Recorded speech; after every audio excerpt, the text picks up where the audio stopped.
and welcome to the webinar, What Will It Take to Transform the Food System? Lessons from the COVID-19 Pandemic.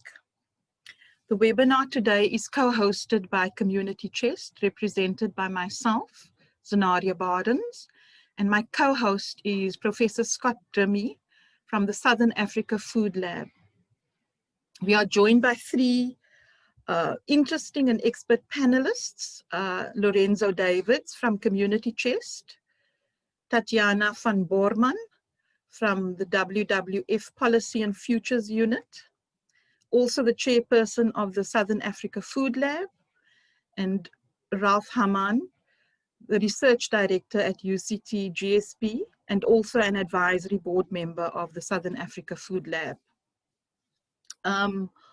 All the panelists contributed to the publication, Challenging False Narratives in a Global Crisis, Reflections on Human Rights, Inequality and Securing Food Systems, which was published on World Hunger Day on the 28th May 2020, 5 months ago. So it is quite fortuitous that we are hosting this webinar today on World Food Day, which commemorates the founding in 1945 of the Food and Agriculture Organization of the United Nations. Just by way of context, this is the third webinar based on that particular publication. We had two previous ones. The one was recalibration of the food system in a post-COVID-19 world, and the other was the crucial intersection of human and planetary health. Can COVID-19 be used to catalyze a better future? So this is the third webinar based on the publication that I've referred to and which has been placed in the chat. Important to mention is that today is also a National Day of Action, has been declared a National Day of Action in South Africa to end hunger, thirst, and climate harm, led by the Cooperative and Policy Alternative Center, COPAC, the South African Food Sovereignty Campaign and allies, with a number of activities taking place today, including the convening of an online assembly to hand over a climate justice charter, which has been 6 years in the making, to Parliament at 2 p.m. Our webinar today is one of many other activities taking place on World Food Day and the National Day of Action. To the topic at hand, the immediate impact of the public health crisis brought about by COVID-19 has revealed the deep fragility of the South African food system and exposed the injustices that underpin it. There has clearly been a disruption, presenting a deep period of uncertainty and change, but also creating an opportunity for recalibration of something new and emergent, built on local, more equitable food systems, offering divergence and resilience. In this webinar, we move forward with the premise that something powerful has emerged to catapult us into this transformational space, capable of building this more equitable food system.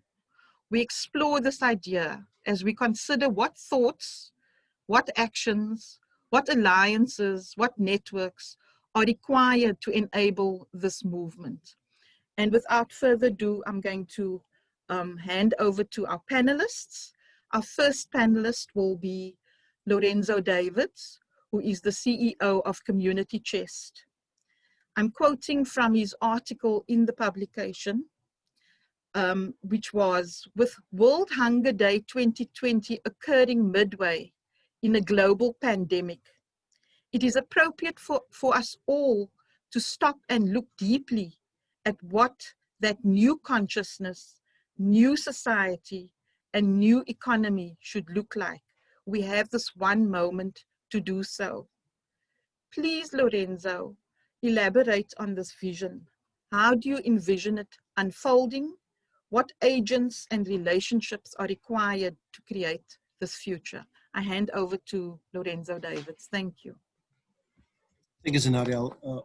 Thank you for this opportunity, and to my other panelists, good morning. The idea that we sit with a global crisis around food, yet at the same time we sit with masses of food wastage and a compromised food system in which 820 million people are malnourished and 672 million people are obese, speaks to the global culture of inequity in the food production system. You cannot have a system where we continue to benefit the smaller minority of the world's population with vast amounts of subsidies and vast amounts of government support and vast amounts of economic advantage over poorer nations, and then call on the developing nations to somehow create a system that can serve their food needs better. What is missing for me in the food dialogue is the convening power to get together to talk about this. There isn't a conversation. What we talk about is the next best practice, the next best initiative, the next best intervention, the next best solution.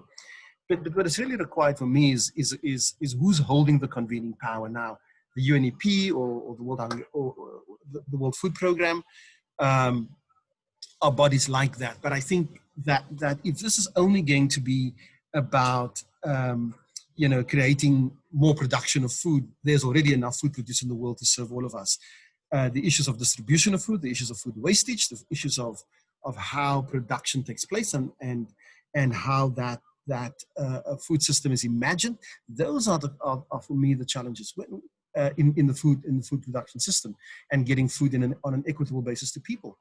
When we had our lockdown, the president spoke about in his Freedom Day speech on April 27th this year. He said that he hopes that out of the sort of reset environment, what will emerge is a new consciousness, a new society, and a new economy. And he used those three phrases very specifically. And I kind of go back and I keep dwelling on this fundamentally, because unless we actually consciously convene to talk about this, consciously convene to challenge the system that is producing this inequity, much of the interventions will be within the system and not about the system.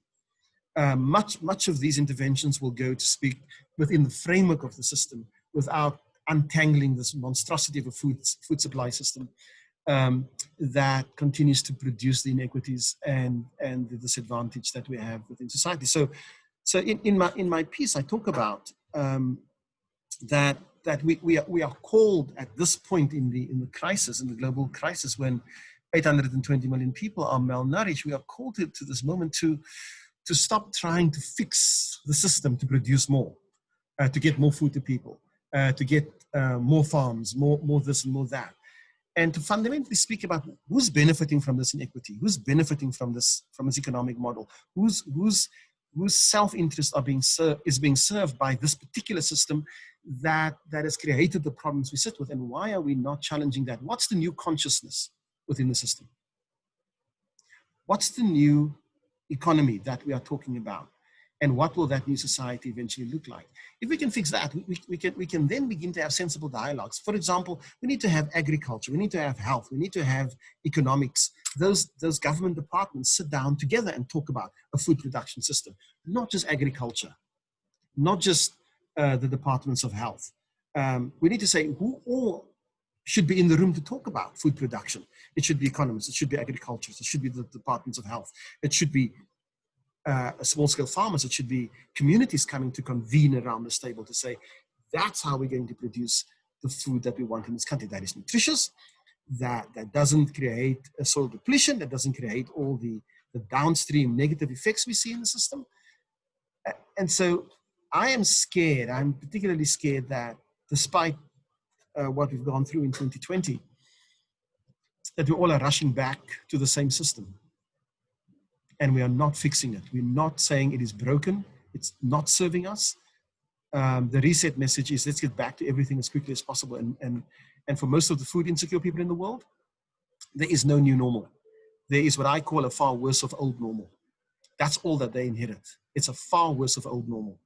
And the disadvantage is now extended. It's now being perpetuated. It's now taken on such gigantic forms that trying to fix something which is so deeply broken is no longer serving our interest, and it becomes a dishonest space to occupy. And so my congratulations to the World Food Programme for winning the Peace Prize this year. I think that it speaks to the power to begin to convene new conversations about food instead of trying to serve new information within this old broken system. Thank you, Zenari. Lorenzo, for that powerful start. The new normal is not the new normal, and we need to look at who needs to be having this conversation.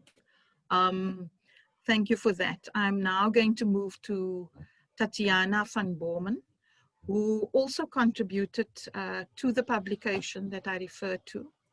And Tatiana is with the Worldwide Fund for Nature, South Africa, the Policy and Futures Unit, and as I indicated, also the chairperson of the Southern Africa Food Lab, who are co-hosting this webinar with us today.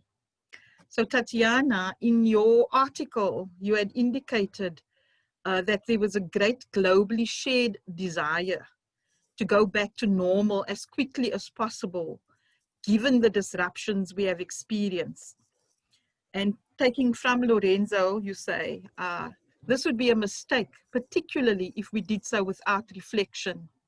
We need to reconsider what we want in the world in the future, particularly as the drivers of climate disruptions are the same drivers that are creating biodiversity loss and potential pandemics.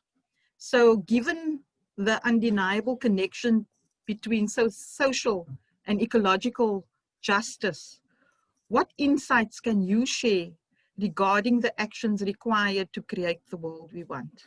Thank you. Good morning, and thank you, Zenaria, and good morning to my fellow panelists and the participants today. And thank you for inviting me and posing such an interesting question. I think it's absolutely key to how we go forward. I think if I may just share my screen, I've made my life a little easier, I think, by creating some slides just to guide me through the next 5 minutes. But I wanted to respond to Lorenzo's comment about us rushing back. And I wonder if one of the reasons that we are rushing back is that the dominant decision makers in our society actually had quite, let's call it what it was, quite a lovely lockdown. You know, it meant sitting in the garden with your coffee and no planes flying overhead and birds, and a very fundamentally different experience from the majority of South Africans, those who are far more marginalized and voiceless in this system. And they were dealing with living in tin shacks, not being able to leave their homes, brutality, a threat of brutality if they did, overflowing sewage systems, disastrous changes in our normal winters, in fact. And I think that might be one of the reasons that there is this blind move to go back to normal, when we all know that normal wasn't desirable or even that normal.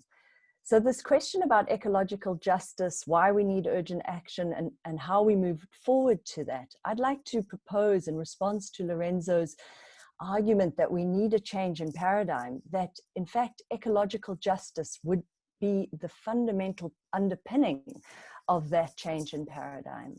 In 2015, Pope Francis argued, in fact, that ecological justice is both environmental justice and social justice. It is this new way of seeing the world so that we restore our relationship with the natural world and understand ourselves to be, in fact, just another animal in the system. Yes, potentially the most destructive, but also potentially the most restorative.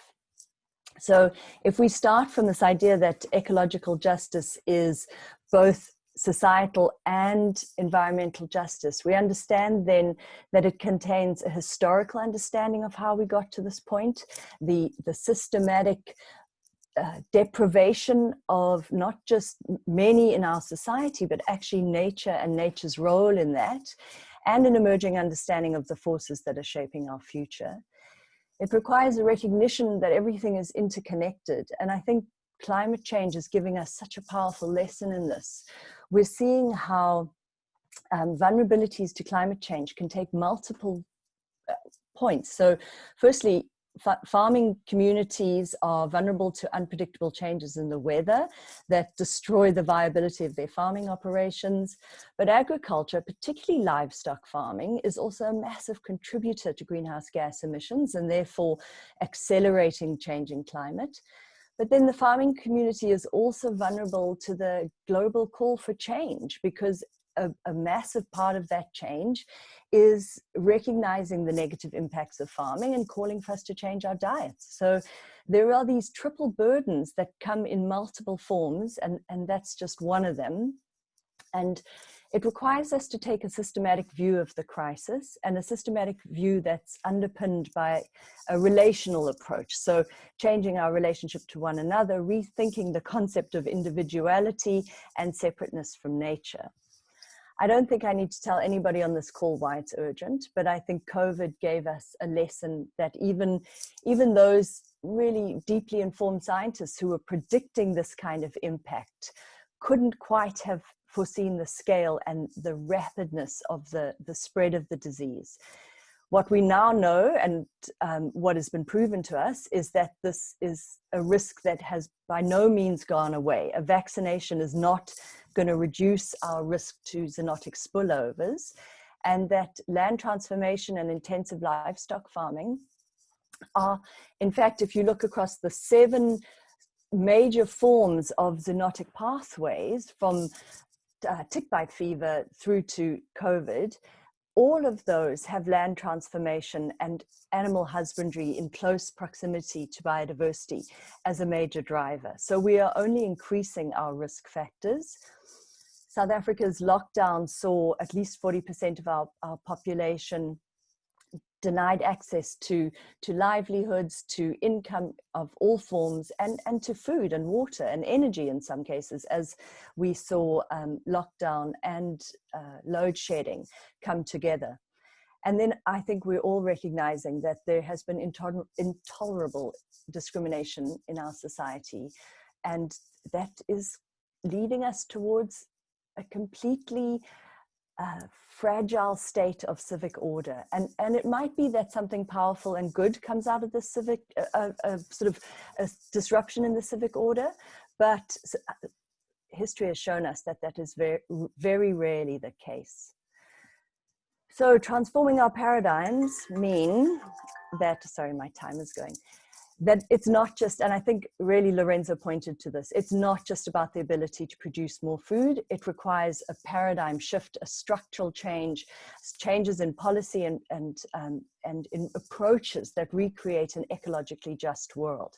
And it means transformation in our relationships. And because this is change in a complex system, there is no silver bullet, there's no universal panacea. There's a recognition that in changing one thing, we might have unintended consequences in another. And so the best we can do going forward is know very clearly what we don't want, to shift, to make changes, to learn, to adapt, and to have at the basis of it, I think, this understanding of the concept of ecological justice and all that pulls together. Thank you.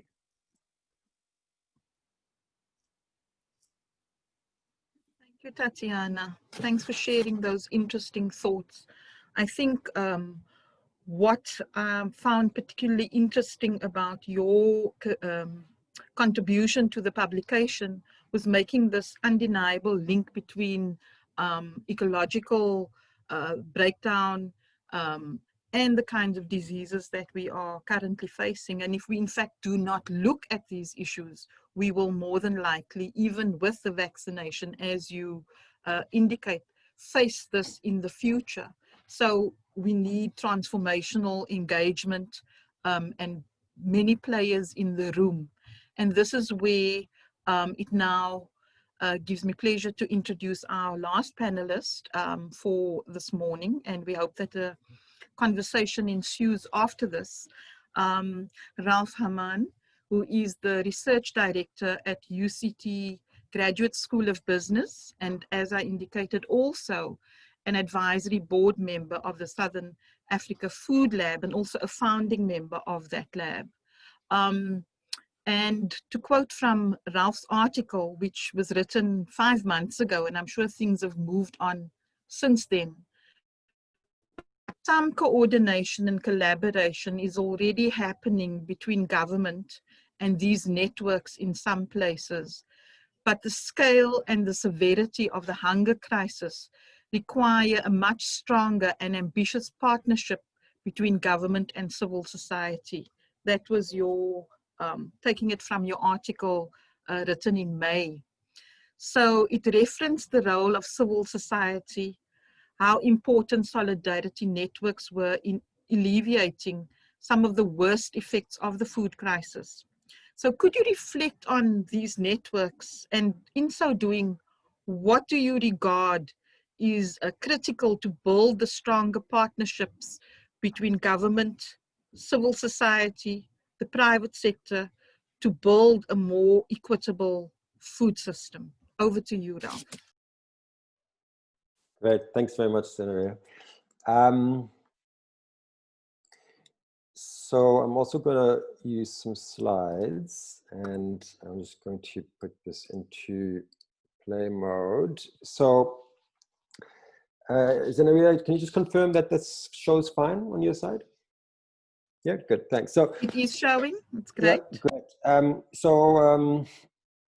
Thank you for this invitation. And so I'd like to reflect on COVID-19 with the focus on the role of the state, a second focus on the role of civil society, and then the interactions, as you asked me to do. Thank you, Zenaria. And I also, clearly, we need to point out the important problems and the injustices that many of you have already mentioned. I also want to pay a little bit of attention, though, to things that partly went well, or let's just put it this way: if they hadn't happened, they could have happened or worked out a lot worse.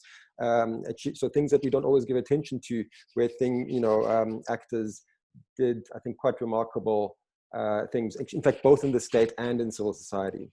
So I think the undercurrent or the cross-cutting message is, of course, that this is very much a mixed bag. What we have seen. So the first point about the crisis has already been highlighted by the three of you speaking before me, and I'm not going to reiterate much of that, except to say that a lot of the injustice and inequality in the food system has very deep historical roots, especially in South Africa, given apartheid and colonial systems, which have left very, very profound structural features in our food system. They cannot be, that kind of system cannot be transformed overnight. Okay, so we need to be quite careful, and sometimes efforts to transform a system can have inadvertent, sometimes negative consequences that you don't anticipate. So it's quite a tricky business when we want to talk about transforming a system like this. The other thing that needs to be, I think maybe I'd like to add, is also just highlight attention on the most vulnerable in this system, which is the poor consumers in urban and rural areas, and especially small-scale farmers and farm workers, that again, due to the historical legacies, have been historically marginalized and systematically disadvantaged, and they have borne the brunt also of COVID-19. Finally, a point about the informal sector, right? So the South African food system has this very intricate interaction between a formal system of many large businesses that control the bulk of the movement of food through the supply chains. And then enmeshed within that, you have a range of informal actors, especially in the distribution and the retail side, so spaza shops and so on, but also in some of the production side of the supply chain. And that informal sector also has particularly been hard hit, and also has been mostly excluded from the state's effort to provide relief measures, just because of their informal role. So I think a little bit of recognizing some of those different aspects of the system is important. I'm going to move on to the role of the state. And so the COVID crisis has really foregrounded the fundamental role in South Africa in particular of the social security system and the grants. On top left-hand corner is a photo of people queuing to register for social grants. The top up to the existing grants, as well as the special relief of distress grant, the 350 Rand, they played very, very important roles. If they hadn't been there, we would have been in a much worse situation. The fact that the government was able to establish an entirely new category of social grant recipients, the 350 grant, special relief grant, I think is actually quite a remarkable achievement to have done that in a very short amount of time, notwithstanding very serious problems in the implementation, making sure that the people that need it actually do receive it. But the research has shown that those grants largely reached people that they needed to reach, and they made a fundamental difference in many households that would have been a lot worse off in terms of hunger otherwise. The crisis also demonstrated the absolutely fundamental role of the school feeding scheme. Many of us only really woke up to that fundamental importance when it actually was closed down, right? And so I think a lot more effort should go into strengthening and revitalizing that school feeding scheme and linking it in more to local food systems, especially on the production side with small-scale farmers providing some of that food. Right? The third picture there, the bottom left-hand corner, I think we don't always recognize the various aspects of state action that are very important. And I want to highlight the role of the Competition Commission. It did a very important job, I think, number one, in explicitly giving attention to price fluctuations during the crisis, but also engaging behind the scenes with large players, both production and retail and throughout the supply chain, on prices during the crisis. And bear in mind that we had a 25% collapse in the value of the Rand at the beginning of the crisis. If that, and that normally would have had quite a significant impact on food prices, because we do import a lot of our food, right? And we did see food price increases, and they are problematic, but those increases were nowhere near as high as they could have been if you consider that Rand devaluation. I think there's a bunch of factors there, and we're not going to talk about the private sector explicitly now, I don't have time, but the Competition Commission played an important role there. And we don't always appreciate the importance of what the Commission is doing. The fourth picture is the Port of Cape Town. I think this is an example of governments doing a really good job to coordinate within different parts of government, but also with other actors, non-state actors, to open the port relatively early, relatively effectively. If that had not happened, we would have had tens of thousands of farm workers in the citrus fruit industry have a much worse time right now. Because we were able to have a remarkable export crop of that citrus fruit, keeping many of those farm workers, nourished and paid. There are, of course, we know there are very important problems in the state, and I think apart from policy level changes that many civil society often focus on, we need to give a lot more attention to the kind of more mundane administrative justice and administrative kind of capability of the state. And it's again the poor, especially on the consumption and the production side, that bear the brunt of the sometimes venal actions of state actors that don't really care or are not able to really help them. So we have to address that. Number three, civil society response. So Zinneria, you invited me to speak about this. I'm going to be very quick. I mean, I think the response of civil society in South Africa has been nothing short of remarkable for a variety of factors: the speed with which it mobilized, the impact which it had. In the Western Cape, estimates are that civil society organizations fed more than half of those in need during the height of the crisis. It was very diverse and eclectic. It was existing civil society organizations like Community Chest and others that were kind of engaged in this, but a whole bunch of new civil society, spontaneous civil society organizing, like the CANs, the Community Action Networks, and so on. Many of them are now pivoting into a new kind of way of trying to create longer term change in the system, right? And this is a picture that the one on the right is Lakers Valley and Bezuidenhout Valley in Johannesburg. I used to live just down the road from there.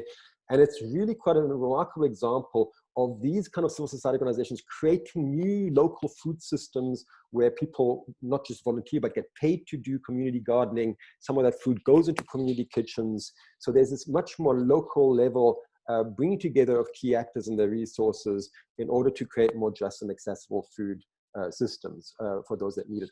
And then there's the third picture there is just to represent, I think, the important role of civil society activism and advocacy in the legal domain. And I think the most famous example clearly was the forced reopening, equal opportunity, the NGOs and forcing the state to reopen the school feeding scheme. So, I mean, there's more to be said, but I'm going to rush on. Finally, here are some opportunities for civil society action coming out of what I've said. Number one is advocating for the right to food. That is a principle that's more or less established in international human rights law, and there are very important implications. I think one of the implications would be that it would give further impetus to recognizing that a basic income grant or some or other aspect, like a continuation basically of an expansion of the distress grant, would actually make economic sense in terms of public value for money. And the state is very resistant to that, and it's the recovery plan focuses much more on employment schemes, but there we need to at least explore whether public value for money for an basic income grant wouldn't actually be better than some of that reliance on public employment projects. I'm a little bit unsure about fixed prices, to be honest. Some people say we need to fix prices of basic food items. There could be negative unintended consequences of that also for the informal retail sector, the spaza shops, the food vendors on the side of the road, right? Because they often rely on those kinds of items as well. And if they cannot adapt, clearly they would probably be exempt from fixed prices. But if the retailers sell those things at a fixed price, there would be knock-on effects that could actually negatively impact also poor actors in the supply chains. Number two, we need to go at much more systematically at the mundane task of building administrative accountability in the state. More to be said about that, I'm running out of time. Number three, the existing civil society responses have a really important opportunity to create more localized food systems, connecting community gardens and kitchens, making use of the very important resources they've built up in the last 7-8 months. Number four, these local initiatives, at the moment, there's a disjunction between those and the kind of large scale, and I'm going to call them formal support structures in government, for instance. And I'm looking at that employment recovery plan that the president announced recently. There's a disconnect there, partly because many of the civil society organizing is not formally registered. So, and also just because of the administrative burden of making those connections. So there's a really important role for some intermediaries, maybe things like the community chest, that are able to bridge these kind of fairly large amounts of money that are floating around nationally, but also globally, and those local efforts to create more just food systems. Thank you so much. Thank you, Ralph. And I think in your particular input now, you've really sort of looked at what have been the lessons that we take beyond the current period.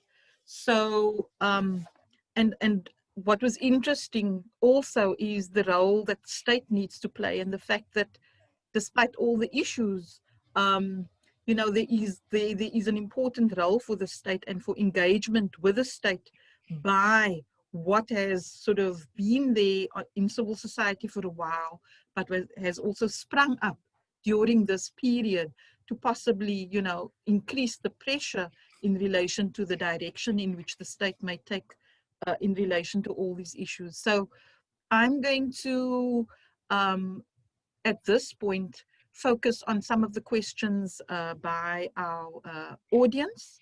The first one I'm going to take is by Siam Sali Abrams. Now, Siam's made a long introduction to a question, and I hope that all of you can actually read that. So I'm just going to pull out the question after her long comment, where she says, we should be asking, how can we become more self-reliant And how can, there are two questions, how can we create dignified livelihoods for all? I'm going to ask Lorenzo to start sort of just giving some kind of response to that. And Ralph, if you also could comment on that once Lorenzo has completed his response, I'd appreciate that. So Lorenzo, over to you. Thank you, Zenaria. Thank you. I mean, Shyam's question is at the heart of most of this dialogue. How do you change the system? How do you begin to create this sort of self-reliance? And I don't think, I mean, Scott and others at the Food Lab and the World Food Program, obviously, you know, this is their expertise, it's the sense of self-reliance. But for me, again, this challenge is that within the system, we have these, Ralph referred to the large players in the system. It is known to us who live in sort of these kind of developing societies that no matter how profound those initiatives are at local level, they are always the large players who exploit the opportunities, who exploit the systems. The Two Rivers Urban Park right now is a case in point. No matter what the development initiatives are at local levels, there are always players who step in representing alternate interest, foreign interest. So the dialogues about justice, and I love Ralph's phrase of mundane justice, the small justices must be embedded in the initiatives, in the dialogues. Unless you have that clear, then your downstream issues, the issues of building self-reliance on food systems, the issues of small-scale farming, the issues of designing diverse appetites so that we're not solely reliant on one form of nutrition. Those things are always jeopardized and subject to the power of large players and the issues of the absence of mundane justice. And unless you have those things clearly identified, recognized, and moderated within the ecosystem, you will always be subject to those who hold the power will eventually buy the allegiance, the opportunity, and bring it into their own ecosystem. That's why we have this massive world food system owned by 3 or 4 big corporations. Downstream, there are lots of minor players in the system, but essentially they've all been brought and brought into this larger system. So in Shyam's questions, how do you build a truly independent, localized, self-reliant food system? That's the discussion. But the discussion, that's the outcome. But the discussion must be about justice, mundane justice, a state that is responsive to the food security systems of its people, and we begin to tick down detail by minute detail as to how that food goes from seed to table, from seed to consumer to table, all the way down, so that nothing is compromised, and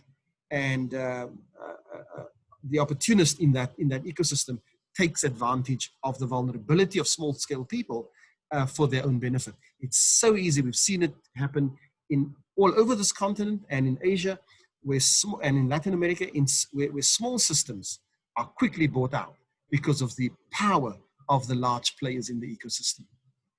That's the risk we all face. Thank you, Lorenzo. Ralph, can you add to that?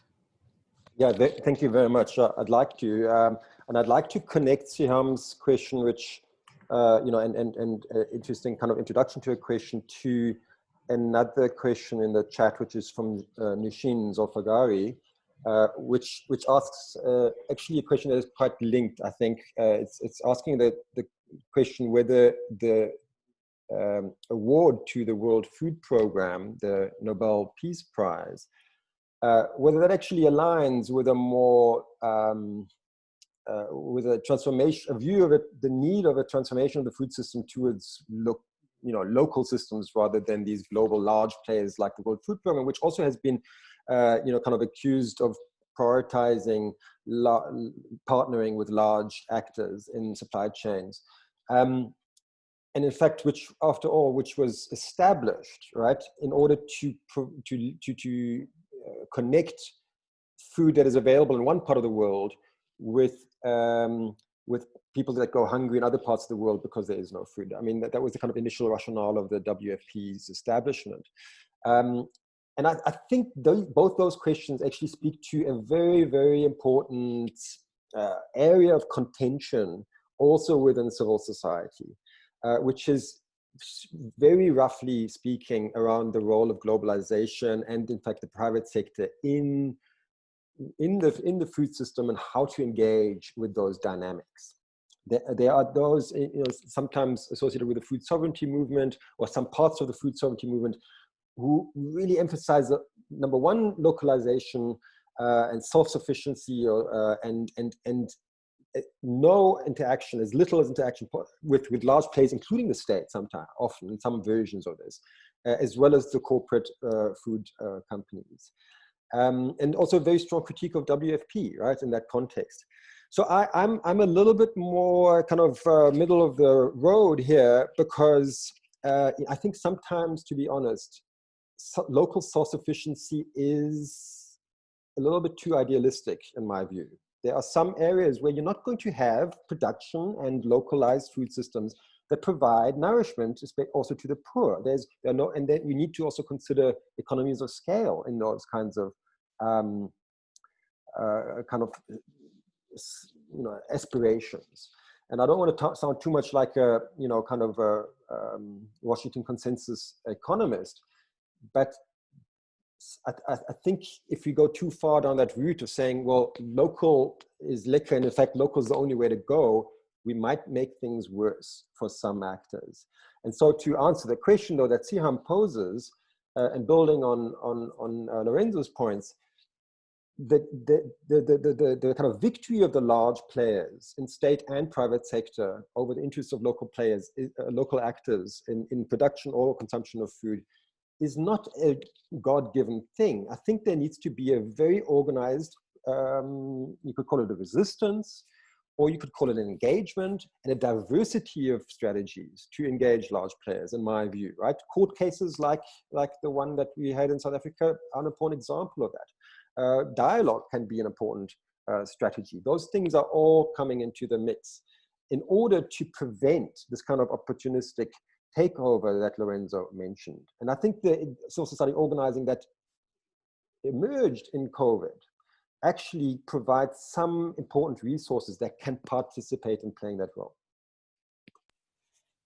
Thank you very much, Ralph. And you took the Nushin's question as well, so I'm not going to repeat that. Tatiana, this one is for you. Today is a National Day of Action in South Africa to end hunger, thirst, and climate harm. So those links have also been made in relation to the National Day of Action. I'd like you to reflect on what this day means and how it potentially relates to the convening that has been mentioned by Lorenzo and others, and what in fact goes beyond a day like today.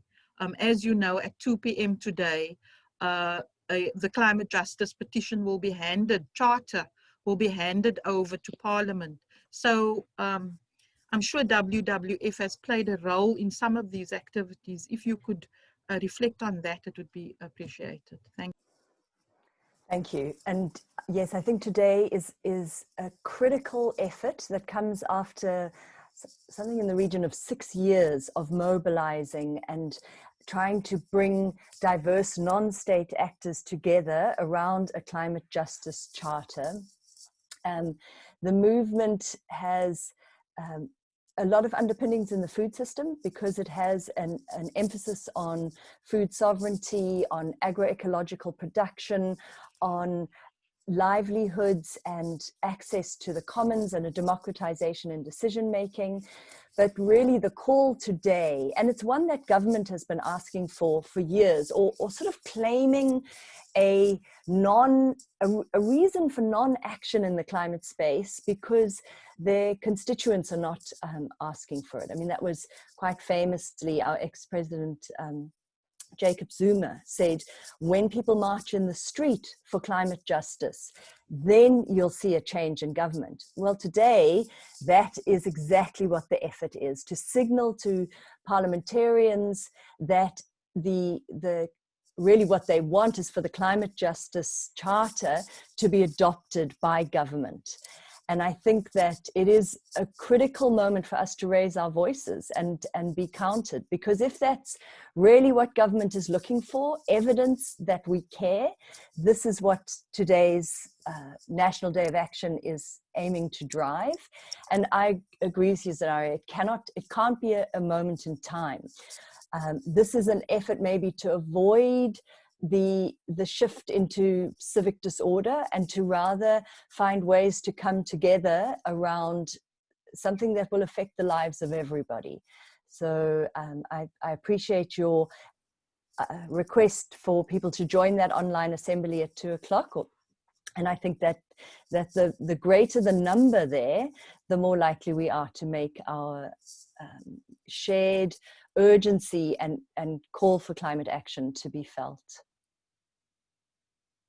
Thank you, Tatiana. And I think my colleagues are posting the link to that online assembly at 2 p.m. with Parliament. So if you are able to join, do. It's making the circle bigger.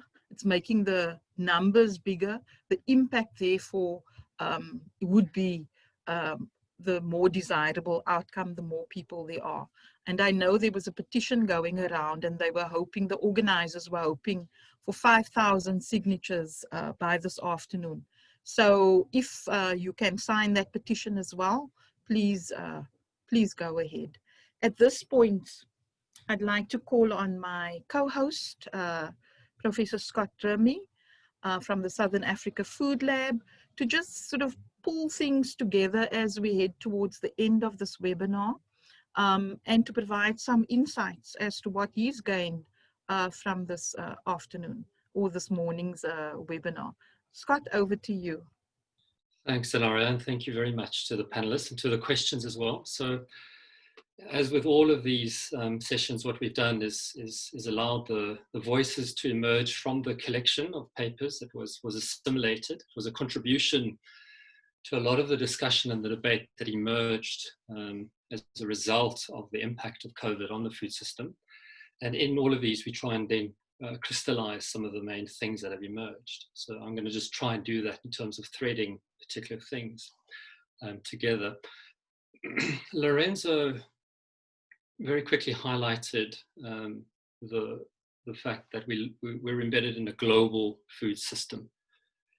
That World Food Day is connected to the 1945 genesis of the FAO, of these big entities. And since 1945, since the Rome-based food agencies were created, we've seen the Cold War, you've seen the advent of a particular kind of capitalism, and all of that has then been characterized in a food system that is best seen in terms of the global north and the global south. And in South Africa, we have elements of both of that here. And how important it is to understand the systemic roots of that system and how it's been reinforced and consolidated.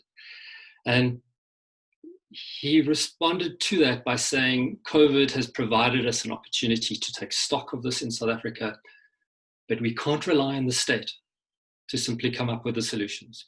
We can't rely on the Department of Agriculture to solve the problems for us, that we need a societal response. And he talked about the importance of convening new conversations that is much more about society that's inclusive, to stop us rushing back to the old system. So something about convening and holding space. So the question then emerges, or conversations about what? And Tatiana added to that by saying, well, at the core, it's got to be about ecological justice. Ecological justice embeds society and nature together. If we are just looking at issues of poverty and we're thinking about it only in terms of being a human dimension, we're losing it. It requires a complete shift in a paradigm. And that is about a holistic, systemic view. And even though the discussion has to be in that complexity, it's got to be working quickly and urgently.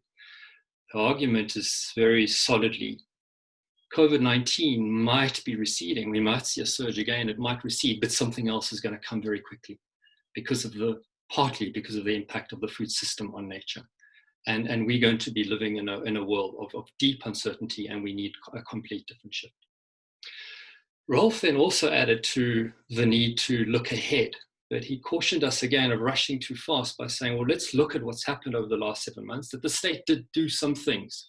So yes, they've been criticized. There was this, let's be frank, this move towards a very quickly centralizing attitude, a control and command sort of attitude.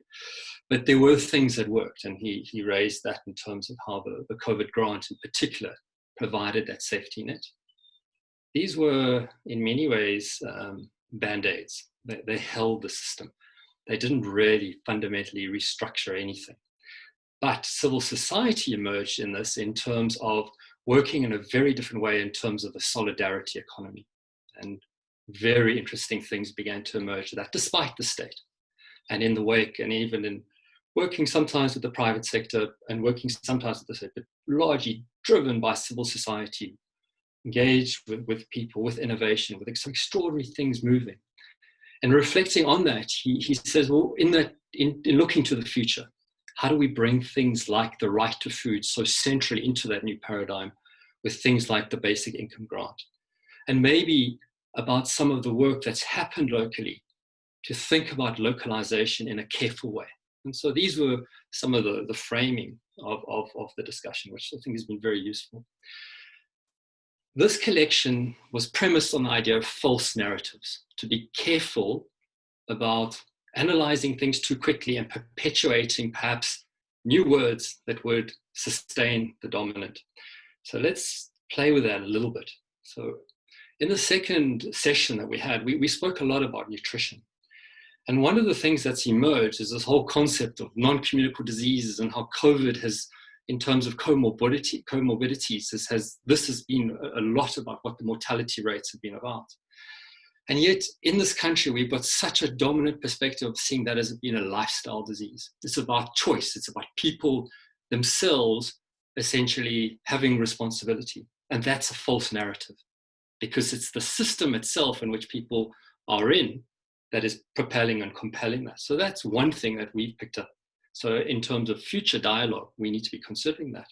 The second is issues around sustainability and nature and ecology. So we are seeing more and more language, particularly in the agricultural sector, around sustainable agriculture. But yet, in that is in fact a lot of the old system simply being repackaged. And these are the Trojan horses that perpetuate the existing power relations and system under new language. And it raises then the challenges of, for example, really thinking through climate justice and agroecology and what that means, and being careful about the false narratives of sustainability that may, in fact, perpetuate the dominant system. And the third false narrative is this thing about localization. So localization, incredibly important. And Rolf and Tatjana, I think we're cautious about saying we can't just have a whole range of localized systems that will just replace the old dominant, because a particular spatial area can't necessarily sustain people. And that is in many ways true, because we are embedded in something which is about scale and reinforcing and complex. But there's something very interesting about if we were creating localized systems based on, for example, principles of agroecology that truly created new lives and lifestyles and livelihoods that were connected to things like the solidarity economy, and people were drawn away to new, that in many ways provides something very interesting and important. So again, to really consider that. So in summary, an argument about a disruption and an amplification, the need to be systemic and to take a view of complexity, to create new conversations that are looking towards new paradigms with nature at the core of it, to really amplify the voice of civil society and innovation, but to be careful about the false narratives that might in fact slip us back into something dangerous and vulnerable. Thanks, Ilaria. Thank you, Scott. I've heard the comment or the phrase opportunity context during this period of lockdown in relation to what this moment or this time, this critical time in our history presents us with in relation to pushing forward the change that many of us have been speaking about for decades. And in closing, it is about what have the lessons been? What will it take to transform? And listening to each other's viewpoints this morning, and your experience to date, what are your closing remarks for now? And I will say for now, because this is clearly, as Scott has indicated, this has been the third conversation around, that we have hosted around this, and it by no means can be the last. The importance of this conversation continuing is quite clear, but for now, within the time frame that we have, I will ask our panelists in the order in which they presented to make a few closing remarks. If I can ask them to take 2 to 3 minutes around that, and potentially looking to the future. What do you see as next steps? Thanks, Lorenzo. If we can start with you. Thank you. Thank you, Zanadia. Just quickly from me, we have more hungry people over the last 7 months than what we've ever had in the world. We sit with a failure to actually convene and reset during this period. Instead of reset, we are rushing. And that for me is a big risk to the stability of the system as we know it, and also of transforming the system as we have lived with it. We are celebrating too soon. I think there's in fact a time for deep reflection about what kind of world do we want to live in. We're not utilizing that opportunity profoundly. Yes, there are networks emerging, and there are cans emerging, and there are all kinds of initiatives like this. The scale for me is not there. The convening power to bring things together is not at a scale that I believe fundamentally shifts the system. And again, the opportunism of the large-scale players to exploit any kind of initiative for their own advantage ultimately is what perpetuates the food insecurity that we have. And fundamentally for me, I think that we have to probably believe that we as adults in the system will not change our behavior significantly enough to change world food patterns. We got to start at schools now and teach food as a fundamental, the food system as a fundamental part of early childhood development. That unless we get the mindset shifts at a very early age, it's not going to change fundamentally because of the entrenchment of the system within our own ecology. We have to make sure that we can change the system and not rush, but take a reset as a very, very, very serious business. Thank you for that, Lorenzo. Tatiana, your closing comments? Thank you. I think that building on what Lorenzo has said, I would argue for greater reflexivity in our actions. So one, we really do need to act, and but we need to be constantly thinking about how those actions are rippling out into the larger world, and that's whether it's in our professional or our personal lives. And I think the risk is when major change is needed is that we act too late, when we actually don't have the energy that's required to bring about the scale of change that's required. So I would argue for, not to disagree with Lorenzo, but to believe that we, I want to resist sounding naive, but actually to believe that we can, in our individual capacities and in our professional capacities, take advantage of this disruption and move towards a better system, one that's underpinned, starting with a better relationship with the people around us and building from there. And I think if we don't take this opportunity, then I would agree that we are lost. To be lost sometimes isn't a bad thing, as long as you reroute and find your way. So on that note, I hope that we do not get permanently lost, Tatiana. Ralph, your concluding remarks? Yeah, I mean, you know, there's certain kind of shifts and tweaks and changes that can be done to these kind of social systems, but I think Lorenzo correctly really also highlighted the role of mindsets. And I think it's a really interesting phenomenon that we can also see in history, is that how ideas that at one point were ridiculous became then much better accepted in society. sometimes and quite often through massive disruptions in society. So, I mean, even the suffragette movement and women's voting and so on, for many years it was going nowhere. And then there were disruptive events, the World War and so on, then suddenly it became much more possible. I think this crisis could bring ideas like that into the fore. And two of them, three of them very quickly to mention. One is this idea of a kind of a universal income. I think that is an idea whose time has, that the time of which has come, and some variant of this. I think we need to be much more serious. And it lines up also with technological advancements in society and economies changing fundamentally. The second one is the real recognition of fundamental disruption to societies and economies, and the understanding that climate change is going to likely bring that about, if not much more significant action is needed on that. And so I think this idea of flying around the world that a lot of us in this kind of work still used to think was fine is going to go away, right? We will fly less, we won't go on cruises, we will recognize much more the dangers of carbon pollution. And the third one is this idea of, that Scott highlighted, the solidarity networks that we are researching in the civil society and participating in terms of civil society responses to COVID.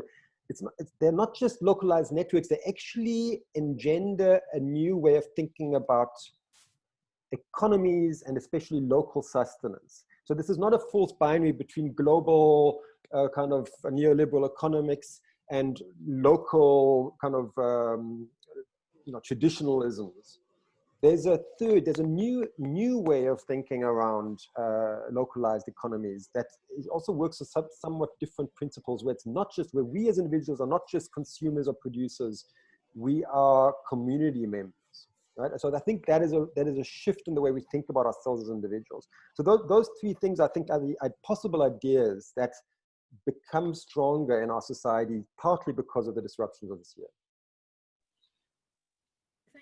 Thank you, Ralph, for ending on a sort of relatively positive note as to what the possibilities are for us and the mobilization that has taken place during this period, and the fact that we hope that we will not lose the kind of thinking, activities, convening, as the sort of crisis that we have found ourselves in recedes, but that hopefully it's a stepping stone or a block from which we catapult this movement, which engages all the major players that need to be involved in taking the food system and transforming it on its head so that it's more equitable and a transformed one. So thank you to all our panelists, Lorenzo Davids, Tatiana van Bomen, Ralph Hamann, my co-host Scott Drimmy, thank you very much. And of course to you,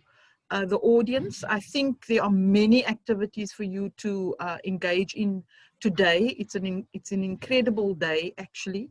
So take advantage of those, get involved in the networks, the conversations, so that you can also use your agency to take this issue forward. Thank you very much. We appreciate your presence. Goodbye. Thank you.